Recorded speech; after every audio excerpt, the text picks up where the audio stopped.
Hi everyone, कैसे हो आप सभी लोग। आई होप आप लोग अच्छे होंगे। मैं हूं राहुल जयसवाल एंड स्वागत करता हूं आप सभी का एक बार फिर हमारे यूट्यूब चैनल JR ट्यूटोरियल्स में। फ्रेंड्स, आज अगेन आपके सामने मैथ्स का एक मोस्ट इंपॉर्टेंट लेक्चर वीडियो लेकर आ गया हूं, जिसमें हम पढ़ने वाले हमारे 9th स्टैंडर्ड के लिए मैथ सब्जेक्ट का पार्ट 1 यानी कि अलजेब्रा सब्जेक्ट का चैप्टर नंबर 4 जो हमारा चल रहा था, जिसका नाम है रेशियो एंड प्रोपोर्शन। आज हम इस चैप्टर का लेक्चर नंबर 11 लेकर आ गए, जो कि अगेन एक बहुत इंपॉर्टेंट लेक्चर वीडियो होने वाला है। एंड जैसे कि आपको पता है फ्रेंड्स कि काफी दिनों से हमारा जो चैप्टर चल रहा है, बहुत ही बड़ा चैप्टर है, कंप्लीट करने में टाइम लगेगा, उतना ही ज्यादा इंपॉर्टेंट भी है। इसके लिए कुछ भी मैं स्किप नहीं कर सकता, बहुत सारे लोग स्किप कर देते हैं, इसके लिए फटाफट उनका होता है। हमारा टाइम इसलिए लगता है क्योंकि हम आपको हर एक कंसेप्ट पढ़ाते हैं, हर एक चीजें यहां पे बताते हैं, चाहे वो टॉपिक हो, चाहे उसका थियरी हो, कंसेप्ट हो, चाहे उसका सॉल्व एग्जांपल्स हो, और चाहे उसका वो प्रैक्टिस सेट क्यों ना हो, तो हर एक चीज बताते हैं दोस्तों इसके लिए। बट आपको कोई बात नहीं दोस्तों, चिंता नहीं करना है। आज हमारा 11वां लेक्चर है, एक और लेक्चर ले लूंगा, फिर ये जो चैप्टर है हमारा चैप्टर नंबर 4 ये कंप्लीट हो जाएगा। फिर उसके आगे का हम लोग नेक्स्ट पार्ट की तरफ जाएंगे एंड पूरी कोशिश करेंगे कि आपका जो सिलेबस है उसको फटाफट से करवा सके। करेक्ट है दोस्तों। तो शुरुआत करते हैं आज के इस लेक्चर वीडियो की। उसमें हम बात करने वाला हमारा एक टॉपिक है जिसका नाम है कंटिन्यूड प्रोपोर्शन। तो कंटिन्यूड प्रोपोर्शन की अगर नॉर्मली हम बात करें, बहुत ही बेहतरीन टॉपिक है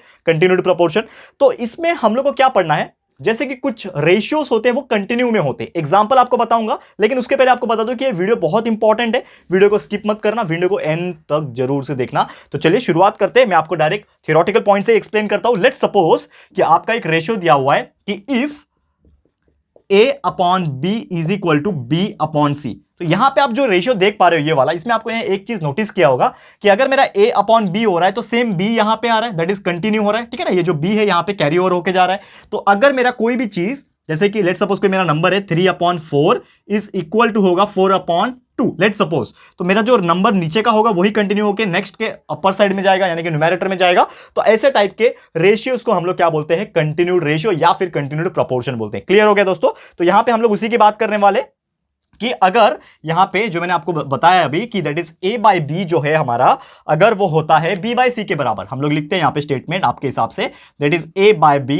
इज इक्वल टू B/C। तो हम लोग क्या बोल सकते हैं कि यहां पे जो A है, B है एंड C है, ये क्या है, इन कंटिन्यूड प्रोपोर्शन। तो हम लोग यहां पे लिख सकते हैं डायरेक्टली कि ये दोनों जो तीनों जो टर्म्स रहेंगे ABC, क्योंकि एक A है, B है और C है, तो ABC are in continued proportion. हम लोग ऐसा ये चीज जो है वो लिख सकते हैं। क्लियर है, ये चीज आपको क्लियर हो गया होगा। That is if any particular number जो डिनोमिनेटर में है एंड वही कंटिन्यू होकर आ रहा है एंड कंटिन्यू होता हुआ आपको दिखाई दे रहा है, तो हम लोग बोल सकते हैं ABC जो है या फिर जो भी नंबर है वो कंटिन्यूड प्रोपोर्शन में है। तो ये तो आपको एक चीज बता दिया। एंड इसके हिसाब से आप देखोगे कि अगर इसको आप सॉल्व करने की कोशिश भी करोगे तो A और C मल्टीप्लाई, क्रॉस मल्टीप्लाई में करता हूं तो A multiply by C is equal to क्या हो जाएगा, B मल्टीप्लाई बाय B यानी कि B²।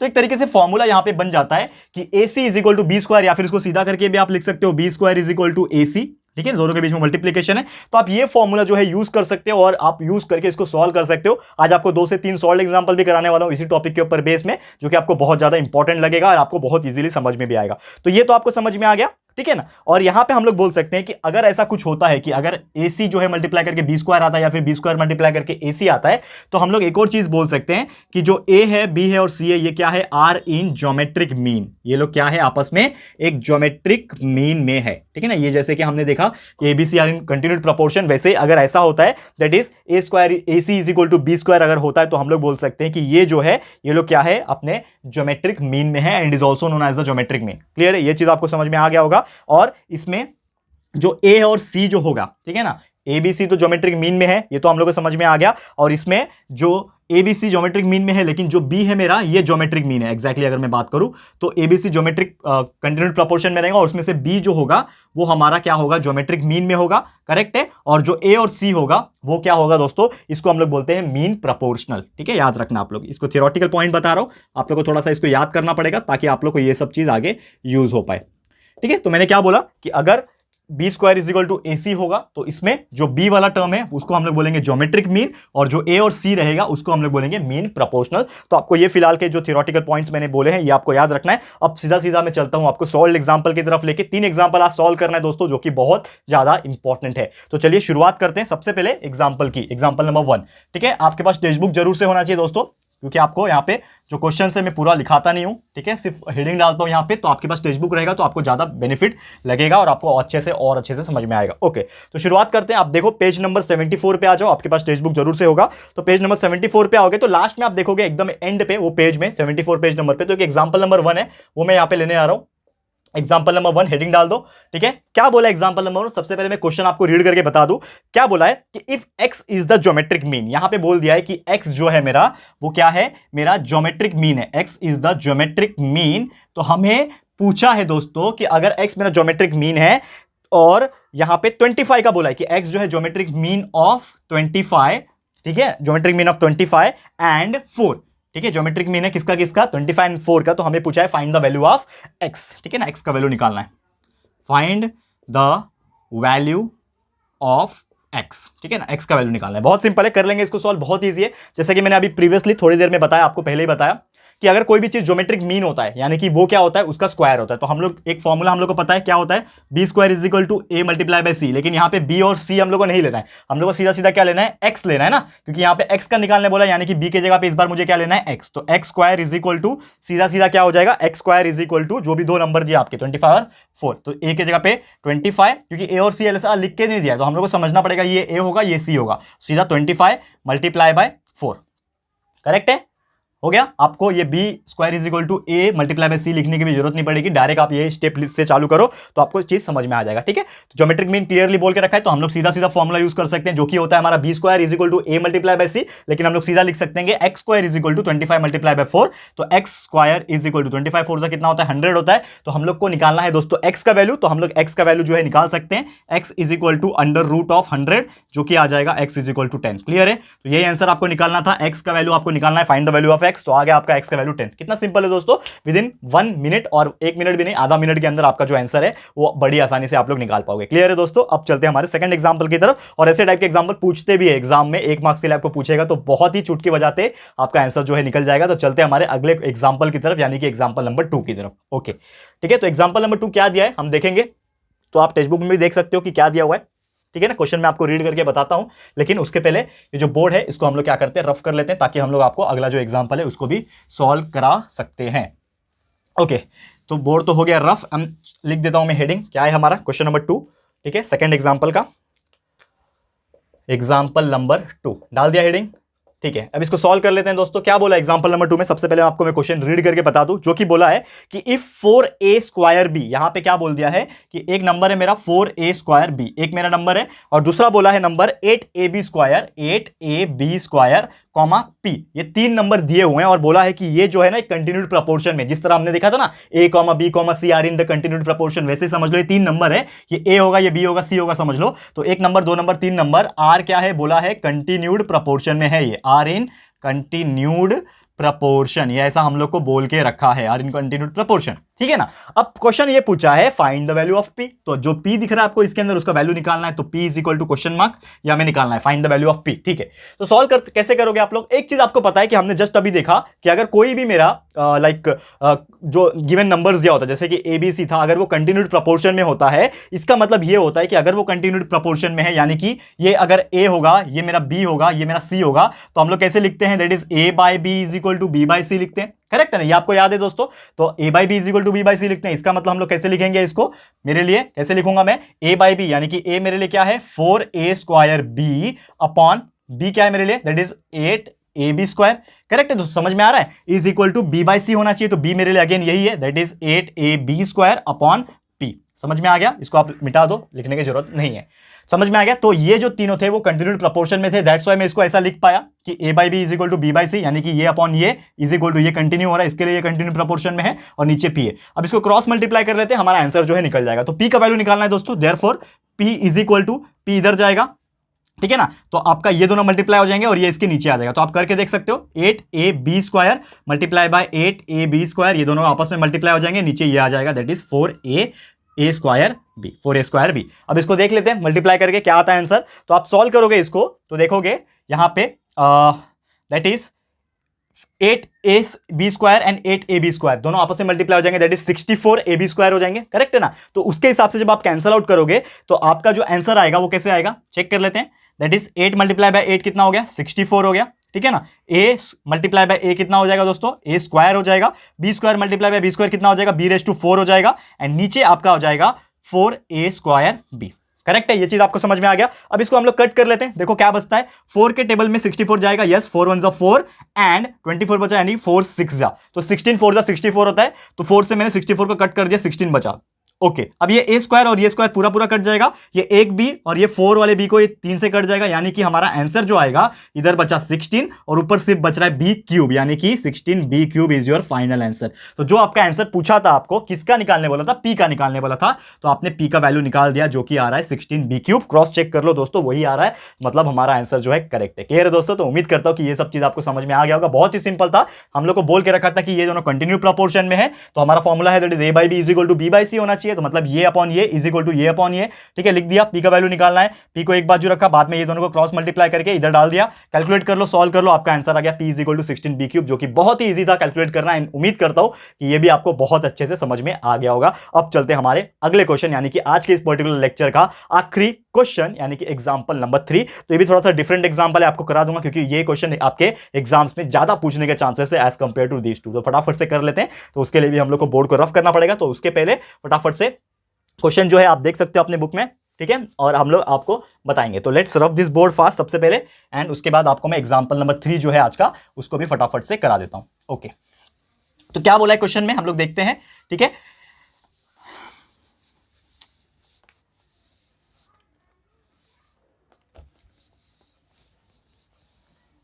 ओके, हो गया rough board, and example number 3 है, हेडिंग डाल देते हैं एग्जांपल नंबर 3।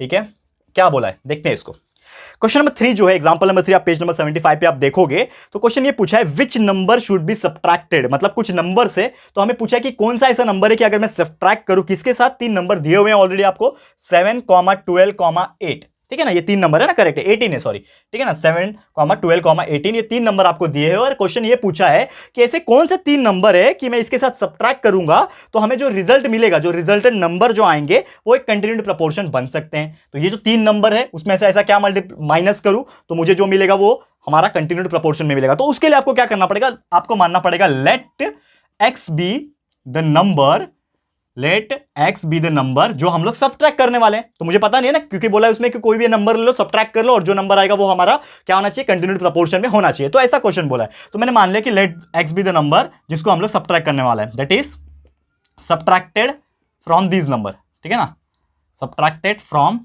दीज, जो ऊपर के नंबर है, नंबर्स। ठीक है ना, नंबर्स लिख दिया मैंने शॉर्टकट में। ओके, अब मुझे पता है कि सबके साथ मुझे क्या करना पड़ेगा, x को माइनस करना पड़ेगा, क्योंकि इसमें बोल के रखा है ना कि कौन से ऐसे नंबर है जो कि मैं माइनस करूं, तो मुझे पता नहीं, तो मैंने x मान लिया। तो मैं पहला लिखूंगा कि 7 में से x माइनस होगा, ये मेरा पहला नंबर है, करेक्ट है। दूसरा नंबर मेरा क्या होगा, दूसरा नंबर मेरा है 12 में से x माइनस होगा, तो वो होगा दूसरा नंबर। और तीसरा नंबर मेरा हो सकता है 18 में से x माइनस होगा, तो वो तीसरा नंबर होगा। और इसी को हम लोग क्या बोलेंगे, कंटिन्यूड प्रोपोर्शन में है। ये चीज हम लोग को पता है, करेक्ट है ना। और एक चीज पता है, अगर ये लोग कंटिन्यूड प्रोपोर्शन में है, क्योंकि क्वेश्चन में बोला है ना कि ये लोग कंटिन्यूड प्रोपोर्शन में होंगे, तो are in continued proportion, CP लिख रहा हूं, उसके लिए शॉर्टकट आप पूरा लिखिएगा कंटिन्यूड प्रोपोर्शन। ठीक है ना, तो अगर ये कंटिन्यूड प्रोपोर्शन में है तो हम लोग को पता है B square is equal to A C होता है। अगर ये ए है, ये बी है, ये सी होता है, हम लोग को एक फॉर्मूला पता है ना, b square is equal to A c, correct है, ये फॉर्मूला पता है। तो हम लोग सीधा सीधा लिख सकते हैं, क्या लिख सकते हैं हम लोग दोस्तों, बी स्क्वायर मतलब ये बीच का स्क्वायर, यानी कि 12 माइनस एक्स का जो स्क्वायर है इज इक्वल टू, ये मल्टीप्लाई बाय ये हो जाएगा, यानी कि 7 minus x multiply by 18 minus x. Correct है, समझ में आ रहा है दोस्तों, थोड़ा तो समझ में आ रहा होगा दोस्तों, इतना यहां पे आपको समझ में आया। अब इसको हम लोग सॉल्व कर लेते हैं। ठीक है, तो सॉल्व कर लो, एंड आपका जो x का आंसर है वो निकाल के दिखाओ कितना आ रहा है। तो लेट्स सपोज मैं इसको सॉल्व करने की कोशिश करूंगा, तो ये देखो a है, ये b है, a minus b the whole square, formula लगेगा a स्क्वायर यानी कि 12 स्क्वायर। ठीक है, 12 square minus 2ab, 2 multiply by a multiply by b plus b square is equal to, अब ये दोनों भी आपस में मल्टीप्लाई हो जाएंगे, यानी कि 7 मल्टीप्लाई बाय पहले 18 होगा, तो 7 मल्टीप्लाई बाय 18 7 जा कितना होता है, आप करके देख लो, मुझे याद नहीं आ रहा टेबल। 18 7 जा 7 8 जा 56, 5 कैरी, 7 जा 7 एंड 12, तो आपका आ गया 126, यानी कि 7 जब 18 से मल्टीप्लाई होता है तो आपका आता है 126। ये 7 18 से एक बार मल्टीप्लाई हुआ, वैसे 7 एक बार माइनस एक्स के साथ मल्टीप्लाई हो जाएगा तो माइनस 7x हो गया। वैसे ये माइनस एक्स 18 से मल्टीप्लाई हो जाएगा तो माइनस 18x, और ये minus x multiply by minus x यानी कि प्लस एक्स स्क्वायर। ठीक है, इसको सॉल्व कर लेते हैं दोस्तों, क्या आ रहा है देखो, यहाँ पे 12 का स्क्वायर यानी कि 144 माइनस 12 2 24, तो minus 24x plus x square is equal to, अब देखो यहाँ पे 126 सेम है, माइनस 7x माइनस 18x यानी कि माइनस 25x हो जाएगा, ये दोनों मिला के, एंड लास्ट में है प्लस एक्स स्क्वायर। करेक्ट है, समझ में आ रहा है दोस्तों? ये चीज आपको इतना यहां तक समझ में आया? थोड़ा सा क्रिटिकल एग्जांपल है, थोड़ा सा टाइम लगेगा, लेकिन आप लोग को ध्यान से देखना है, ठीक है, तभी आपको समझ में आएगा, क्योंकि ये एग्जांपल आपके प्रैक्टिस सेट में भी है, ऐसे ही सेम एग्जांपल, इसको हम लोग ध्यान से करेंगे, ठीक है। मार्कर चेंज कर लेता हूं ताकि और अच्छे से आपको समझा सकूं। अब एक चीज आप नोटिस करोगे, यहां पे आपको समझ में आ रहा होगा कि ये जो एक्स स्क्वायर है और यहां पे भी एक्स स्क्वायर कैंसिल हो जाएंगे, क्योंकि इक्वल के अगर दोनों साइड सेम होते हैं तो कट जाते हैं। तो एक्स स्क्वायर कैंसिल हो गया यहां पे, ठीक है। अब कुछ कैंसिल हो सकता है क्या? देखो नहीं हो सकता है तो एक बाजू ले लो। तो हम लोग क्या करेंगे, जो नंबर्स है, जो x वाले टर्म है इसको इधर रखेंगे और नंबर्स को वो साइड रखेंगे। तो ये जो -24x है इसको मैंने इधर ही रखा, और ये -25x इधर आ जाएगा, तो क्या हो जाएगा, +25x हो जाएगा, इधर आ गया, बीच में इक्वल है, डाल दिया। अब ये जो नंबर है 126 वो इधर ही है, और ये 144 उधर जाएगा, तो यहां पे -144 हो जाएगा, ठीक है। इसको सॉल्व कर लेते हैं, ठीक है।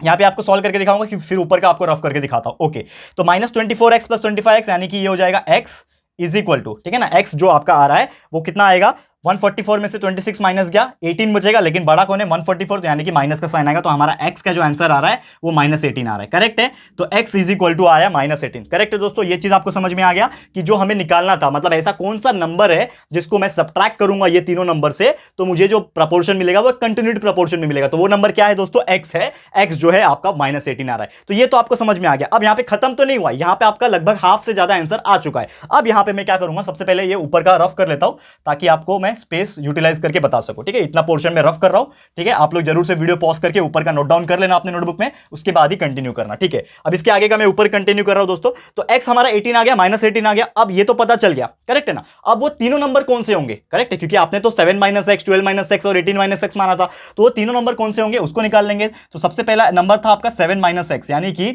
x आपका -18 आया, तो 7 - ऑफ -18 जो कि आपका आएगा 25, यानी कि पहला नंबर 25 मिला। सेकंड नंबर आपने क्या माना था, 12 - x, तो जो कि हो जाएगा 12 - ऑफ -18, यानी कि आपका अगला नंबर आ गया 30, करेक्ट है। और तीसरा नंबर आपने जो माना था वो था आपका 18 - x, यानी कि 18 - ऑफ -18, 18 18 36, करेक्ट है। तो आपका जो आंसर आ रहा है वो कितना आ रहा है, 25, 30, 36। तो 25, 30, 36 ये है आर इन कंटिन्यूड प्रपोर्शन। आप ऐसा इसको लिख सकते हो। बहुत इजी था दोस्तों, कितना सिंपल था, आप लोग खुद बताना कमेंट करके, बहुत ही अच्छा लगा करके। तो नॉर्मली हमें क्वेश्चन ये पूछा था सबसे पहले कि ऐसे क्या ऐसे नंबर है, कौन से ऐसे नंबर है जिसको अगर मैं माइनस करूंगा 7 के साथ, दूसरा आपका 12 के साथ और 18 के साथ, तो आपको कंटिन्यूड प्रपोर्शन मिलेगा। तो अगर आपको पता है कंटिन्यूड प्रपोर्शन होने वाला है, तो जो नंबर बीच का होता है, यानी कि जो आपका 12 - x रहेगा, तो 12 - x का स्क्वायर दोनों के बराबर रहेगा, उससे करके हमने सॉल्व कर लिया, आपका x का वैल्यू निकल गया। तो यानी कि -18 ही ऐसा नंबर है